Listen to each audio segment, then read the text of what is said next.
விழாவிற்கு வருகை தந்திருக்கும் உங்கள் அனைவரையும் சப்ஜூனியர் 4ஆம் பிரிவு மாணவிகள் சார்பாக வருக வருக என்று வரவேற்றுக் கொள்கின்றோம். இசைவெளி செய்திக்கு வரவேற்கிறோம். நாம் இசைவெளி செய்திக்கு தொடக்கமாக இறைவனை தொழுவோம்.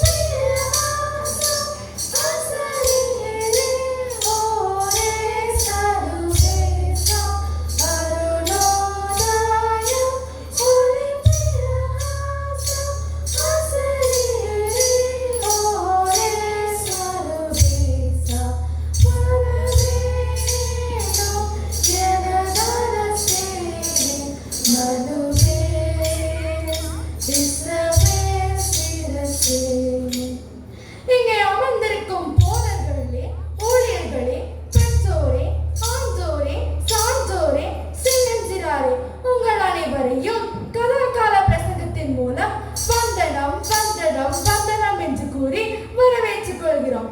நாம் இசைவெளி செய்திக்கான தலைப்பு மன்னித்து ஒப்புரவாகுதல். முதலாவதாக மன்னிப்பு என்றால் என்ன, ஒப்புரவாகுதல் என்றால் என்ன? இவை இரண்டின் பொருளை பார்ப்போமானால், ஒருவர் செய்யும் மிகப்பெரிய குற்றத்தை மன்னிப்பதுதான் மன்னிப்பு. பின்பு அவரோட ஒப்புரவாகுதல் தான் ஒப்புரவாகுதல். இதைத்தான் ஒரு பக்தர் பாடுகிறார். மன்னியும் என்று சொன்னவரே, மன்னிக்கும் இதயம் தந்தருளும். மன்னியும் என்று சொன்னவரே, மன்னிக்கும் இதயம் தந்தருளும். ஆபிரகாமின் வழித்தோன்றலான யாக்கோபின் 12 குமாரர்களில் ஒருவர் தான் நம்முடைய கதாபாத்திரர். உயர்வுகள் பல கண்டால் உறவுகளை மறப்பவர்கள் பலர் உண்டு. ஆனால் அரண்மனை வரை சென்றும் தான் திரும்பி வந்த பாதையை திரும்பி பார்த்தவர் ஒருவரே, அவர்தான் யோசேப்பு.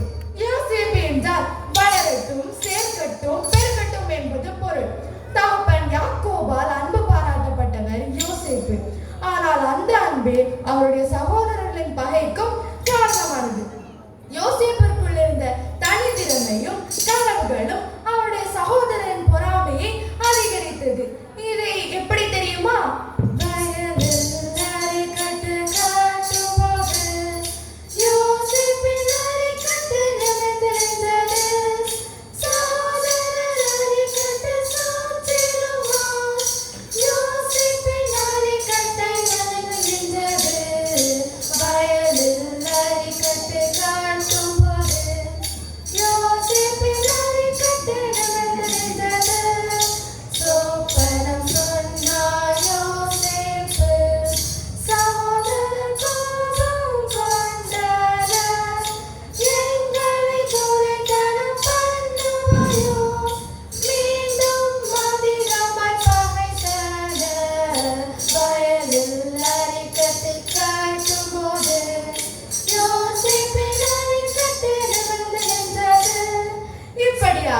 தான் கண்ட சொப்பனத்தை யோசேப்பு தன் சகோதரனிடம் கூறுகிறார்.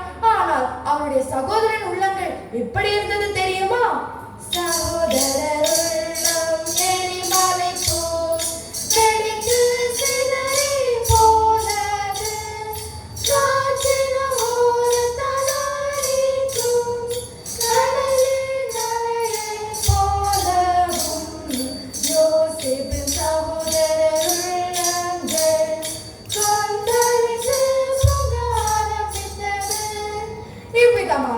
சகோதரர்கள் யோசேப்பு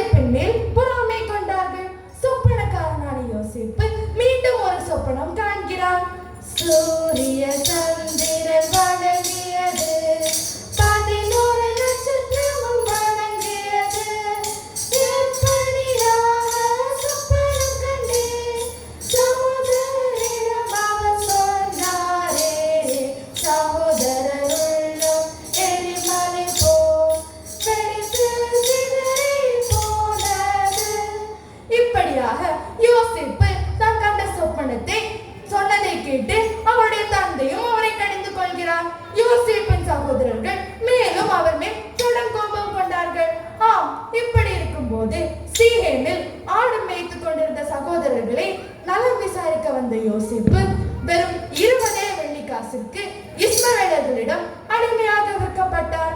யோசேப்பு சகோதரனால் பட்ட துன்பத்தை பாட்டாக பாட கேட்போமா?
இப்படியாக யோசேப்பை கொன்று குழியில் போட நினைத்தார்கள் அவருடைய சகோதரர்கள். சகோதரரின் பகையை எண்ணி யோசேப்பு எத்தனை வேதனைப்பட்டார் தெரியுமா? அவருடைய வேதனையை நாம் ஒரு பாட்டாக பாட கேட்போம்.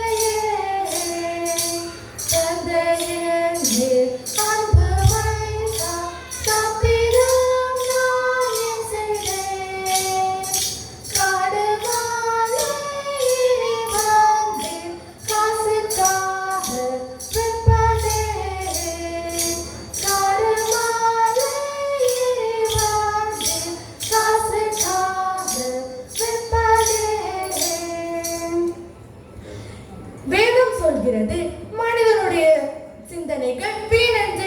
ஆனால் யோசேப்போ முன்பே குறித்து வைத்தவர். இஸ்மவேலர்களிடம் 20 வெள்ளிக்காசுக்கு கொடுக்கப்பட்ட யோசேப்பு போத்திபாரின் வீட்டிலே அடிமையானார். கர்த்தர் யோசேப்போடு இருந்தபடியால் போத்திபாரின் வீட்டையும் ஆசீர்வதித்தார். ஆனால் யோசேப்புக்கு வந்ததோ சோதனை.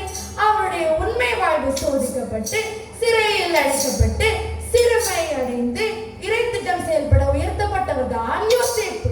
17 வயதில் அடிமையாக விற்கப்பட்டவர் 30 வயதில் எகிப்தின் பிரதான மந்திரியானார். புலமிடப்பட்ட பொன் முத்திரம் மோதிரம் போன்று விளங்கினார். பார்வோனின் கனவுகளுக்கும் விளக்கம் தந்து மிகப்பெரிய உயர்வினையும் பெற்றார். அவர் பெற்ற உயர்வை நாம் ஒரு பாட்டாக பாட கேட்போம். கர்த்தருக்கு பயந்தவனாய் யோசேப்பு வாழ்ந்து வந்தார். போத்திபாரின் வீட்டினிலே யோசேப்பு வாழ்ந்து வந்தார். சிறையினிலே தள்ளப்பட்டு துன்பங்கள் அனுபவித்தார். பார்வோனின் சொப்பனத்துக்கு விளக்கம் கொடுத்திட்டார். சகல விஷயத்திலும் அதிபதியார் எகிப்தினில் உயர்த்தப்பட்டார். முத்திரை மோதிரம் பெற்றவனாய் ராஜாவால் உயர்த்தப்பட்டார். ஆம் என கண்பானவர்களே, பார்வோனின் கனவுக்கும் விளக்கம் கொடுக்கிறார் யோசேப்பு. வரும் 7 வருடமும் செழுமையின் வருடம், அதன் பின் வரும் 7 வருடமும் பஞ்சம் தொடங்கும் என்று கூறினார். இப்பொழுதே நாம் தானியத்தை சேர்த்து வைத்தால் பஞ்சத்திலிருந்து தப்பிக்கலாம் என்று ராஜாவுக்கும் அறிவுரை கூறினார். காலங்கள் சென்றது. பார்வோன் கண்ட சொப்பனத்தின்படியே தேசமெங்கும் பஞ்சம் வர ஆரம்பித்தது. மக்கள் தானியத்திற்காக ஊர் விட்டு ஊர் செல்ல தொடங்கினார்கள். இந்த கொள்ளும் பஞ்ச காலத்தில் யாக்கோபின் பிள்ளைகள் தானியத்திற்காக எகிப்து தேசத்திற்கு வருகிறார்கள். தானியம் வாங்க படிக்குழுக்கு தள்ளின சகோதரர் பஞ்சத்தால் பசியால் யோசேப்பிடம் கையேந்தி நிற்கும் நிலை உருவானது. ஆனாலும் பழி வாங்கும் எண்ணம் கொள்ளாத யோசேப்பு சகோதரர்களை எப்படி அடையாளம் காண்கிறார் என்பதை நாம் ஒரு பாட்டாக பாட கேட்போம். யோசேப்பு அடையாளம் கண்டார் தன்னிடமாய் வந்த சகோதரரே, மகிழ்ந்த களி கூந்தல் ஆனந்தத்தால் ஆச்சரியமாய் பொங்கி மகிழ்ந்தார், பொங்கி மகிழ்ந்தார். யோசேப்பு அடையாளம் கண்டார் தன்னிடமாய் வந்த சகோதரரே, நீங்கள் அனைவரும் பிறப்பிடத்தார் என்று யோசேப்பு கேட்டாரே. கானான் தேசத்தார் யாக்கோபின் பிள்ளைகள் என்று பதில் கூறினார், பதில் கூறினார். யோசேப்பு அடையாளம் கண்டார் தன்னிடமாய் வந்த சகோதரரே. ஆம், இப்படியாக யோசேப்பு தன் சகோதரிடம் கேட்கின்றார். பகைமறைந்த யோசேப்பு நலம் விசாரிக்கிறார். தன்னை பகைத்தவர்களை வந்திருக்கிறார் என்று கோபம் கொள்ளாமல் உணவு கொடுக்கிறார், அன்பு பாராட்டுகிறார், பாசமும் காட்டுகிறார். தந்தையை அழைத்து தங்குமிடம் கொடுத்து அவரையும் பராமரித்தார். யோசேப்பு நினைத்திருந்தால் தன்னை படுகொள்ளியில் தள்ளியிருந்த சகோதரர்களை சாகடித்திருக்கலாம் அல்லது அவர்களை சிறையில் அடைத்திருக்கலாம். ஆனால் அதற்கு மாறாக அன்பு காட்டினார். பகை மறைந்து பாசமும் மறந்தது. ஆம் பிரியமானவர்களே, அருணாதர் இயேசு கிறிஸ்துவை சிலுவையில் அறைந்தவர்களை பார்த்து அவர் என்ன கூறினார் என்று உங்களுக்கு தெரியுமா? பிதாவே, இவர்களை மன்னியும் என்று கூறினார். அவருடைய பிள்ளைகளாகிய நாமும் மற்றவர்கள் செய்த குற்றங்களை மன்னிப்போம், மேலும் அவர்களோடு ஒப்புரவாகுவோம். வேதம் சொல்கிறது, எபிரேயர் 13:1 படி சகோதர சிநேகம் நிலைத்திருக்க கடவுது. மத்தேயு 5:24 முன்பு சகோதரனும் ஒப்புரவாகி என்று குறிப்பிடப்பட்டுள்ளது. ரோமர் 12:2 தீமையை நன்மையினால் வெல்லு. 1 யோவான் 2:9 தன் சகோதரனை பகைக்கிறவன் இருளில் இருக்கிறான் என்று கூறுகிறது வேதம். தீமை செய்த சகோதரருக்கு நன்மை செய்தார் யோசேப்பு.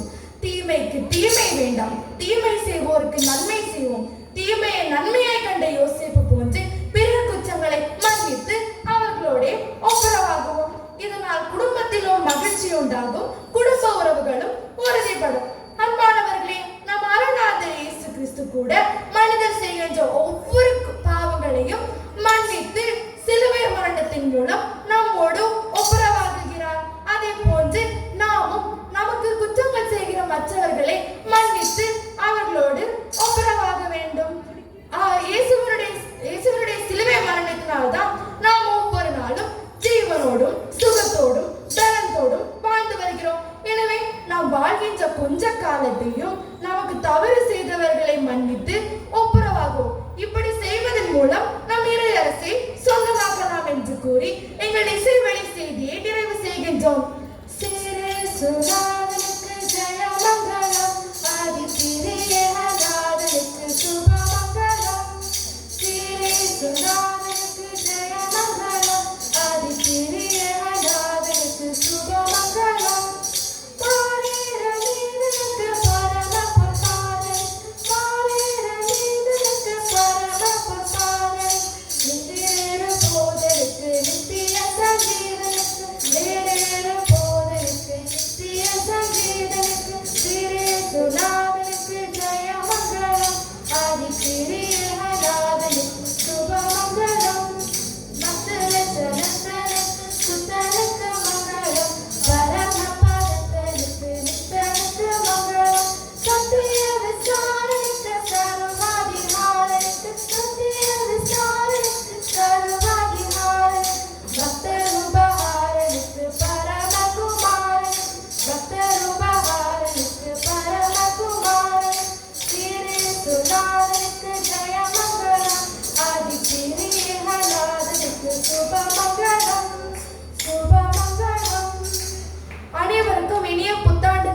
வாழ்த்துக்கள். யோசேப்பின் கதையை நமது இதயத்தில் கதாகால ஜெபம் மூலம் தரம் பதித்து சென்றிருக்கும் சப் ஜூனியர் 4 மாணவியருக்கு நன்றி.